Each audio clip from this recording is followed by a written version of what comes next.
Hello, hello, j'espère que vous allez bien. On se retrouve avec une pépite qui s'appelle donc l'âme des plantes. Je trouve que le nom annonce la couleur.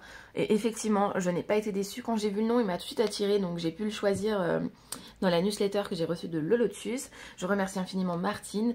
Les illustrations sont de Sophie Truand. D'ailleurs, elle a un compte Instagram. Je n'ai pas trouvé l'autrice, mais par contre, j'ai trouvé le compte de l'illustratrice.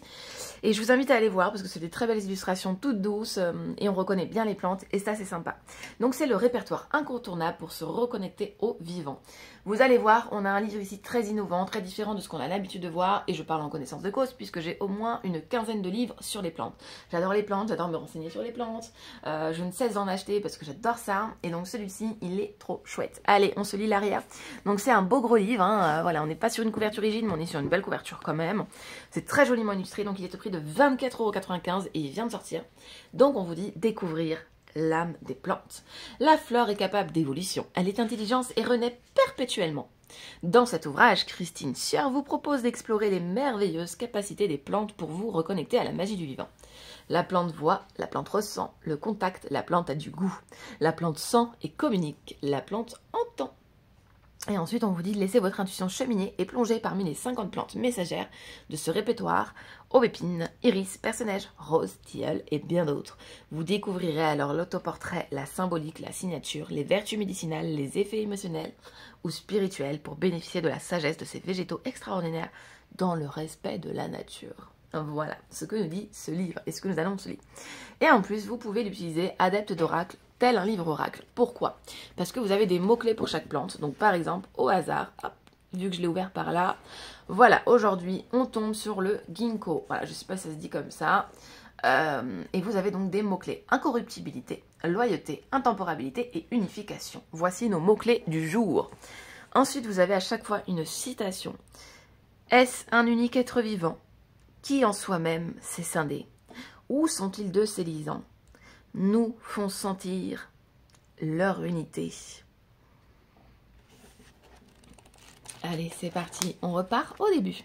Voilà. Hop là. Allez, le sommaire.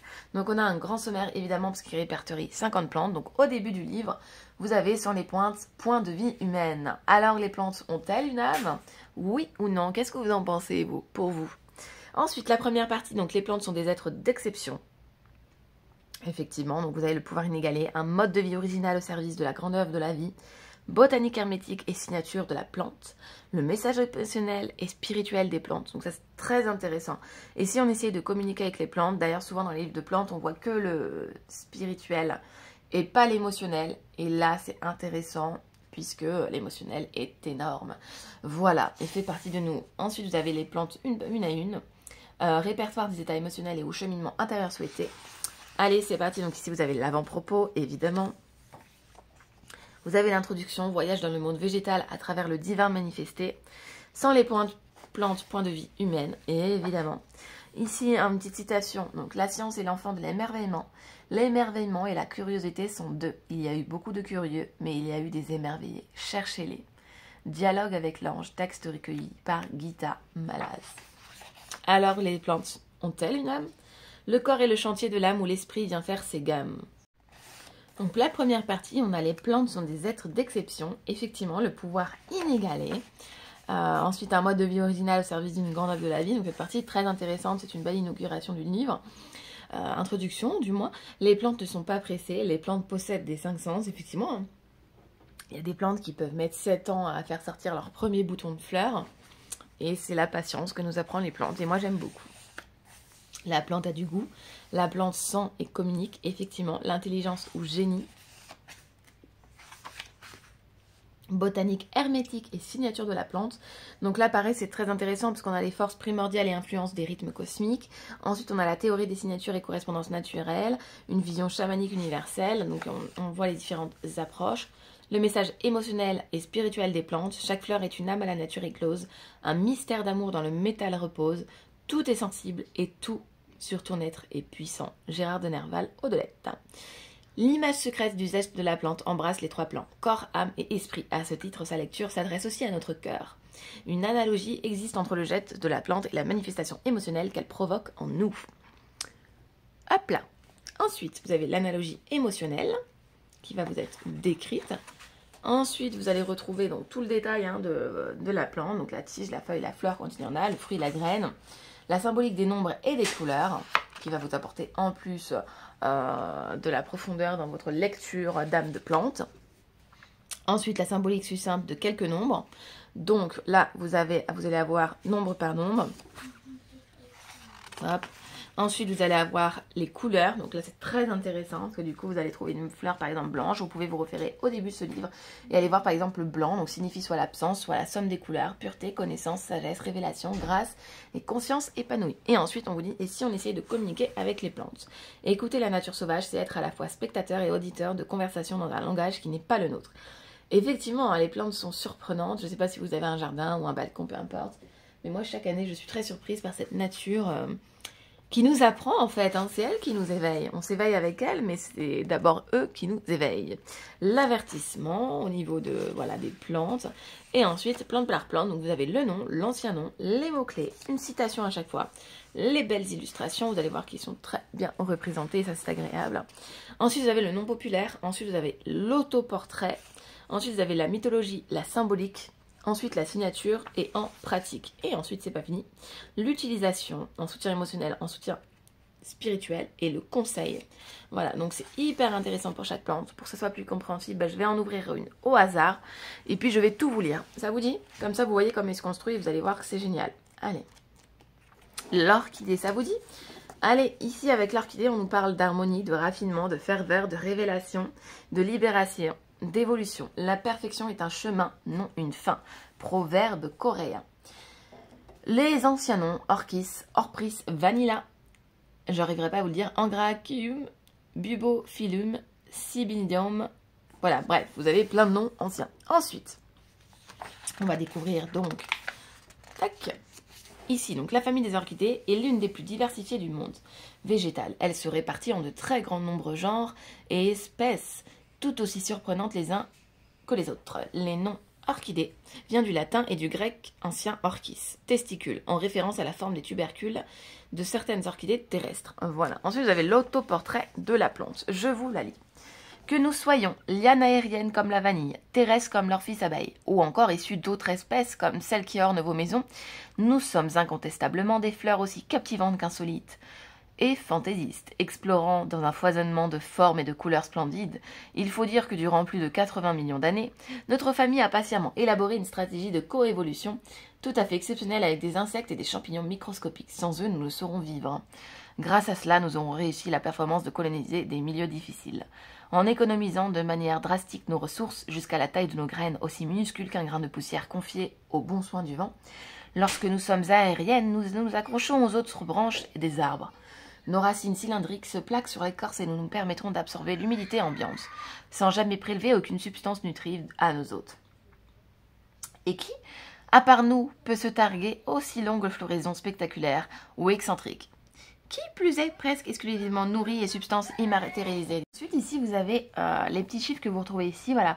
Quand vous avez un doute sur quelque chose, tout vous est expliqué ensuite. Voilà. J'ai éteint la lumière, je suis désolée, mais sinon je n'arrive pas à lire, je suis éblouie. Nous sommes des végétaux vraiment capables de vivre d'amour et d'eau fraîche. C'est justement l'amour qui permet notre pollinisation. Et il nous a fallu de l'ingéniosité pour attirer notre pollinisateur attiré afin de ce que Lucie vienne nous visiter. Certaines condisciples n'ont pas hésité à sortir le grand jeu. Il y a de quoi être ébahi. Admirer l'exploit de leur fils abeille, dont l'un des pétales simule à la perfection la silhouette d'une abeille femelle, l'heure imparable de la poupée gonflable, afin d'attirer son partenaire novice, le faux bourbon, alors même que l'effluve de la fleur imite allègrement le parfum de séduction de la dulcinée subtile et prodigieux, traquenard indispensable à la fécondation de nos fleurs, que le chemin parcouru, il concrétise encore et toujours notre quête d'alliance et de progression, continue vers la perfection qui se déroule indéfiniment au service de la vie. Donc voici l'autoportrait, donc ça je trouve que c'est génial pour chaque plante qu'on ait l'autoportrait qui nous décrive la plante. En fait c'est la plante qui se décrit et je trouve ça magnifique. Ensuite on a la mythologie et la symbolique. C'est parti, on lit la mythologie et la symbolique. Depuis l'Antiquité, les orchidées fascinent les humains. Elles font partie intégrante de la culture chinoise traditionnelle, où elles tenaient une place d'honneur dans les cours impériales. L'orchidée représente l'un des 4 hommes de bien de l'idéal confucéen. Tout d'abord, sa beauté symbolise la perfection, le raffinement et la pureté spirituelle. Source d'inspiration, elle est la muse des poètes et des érudits vénérés. non pas pour leur savoir, mais avant tout pour leur force morale. L'orchidée incarne le monde intérieur des artistes associés à l'humilité, la discrétion, la retenue et l'intégrité. L'orchidée insiste à ne pas se laisser corrompre par la célébrité ou le statut social. Cependant, elle évoque aussi la force de caractère inébranlable, car elle plie sous le vent sans jamais se rompre.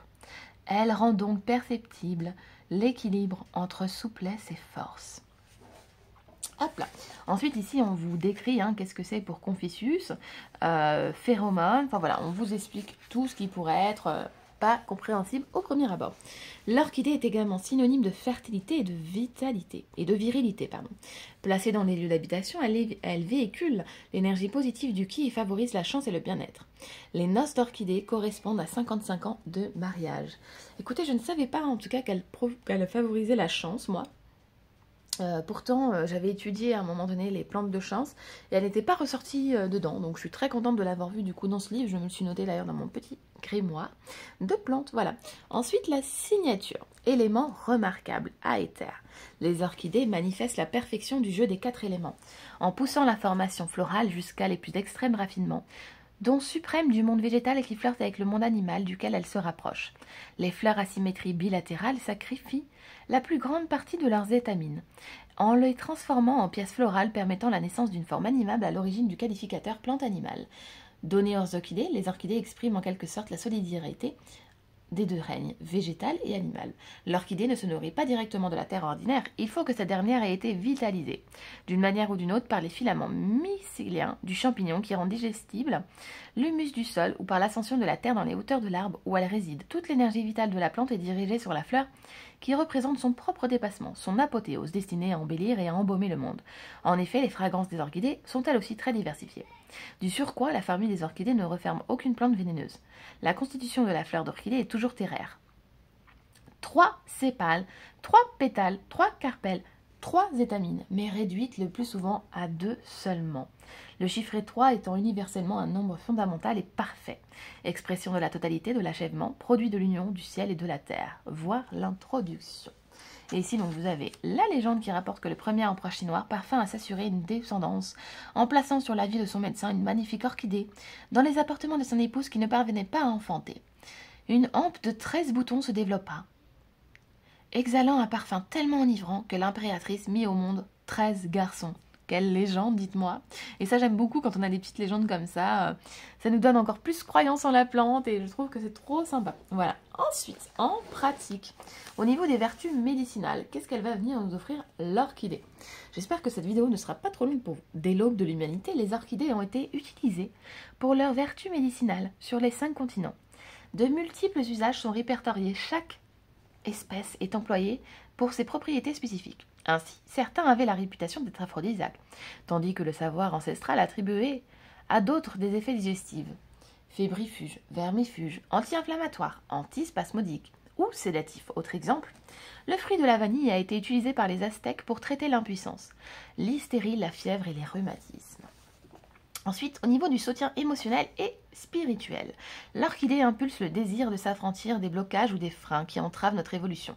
En cela, elle nous libère de nos barrières émotionnelles ou mentales, devenues obsolètes.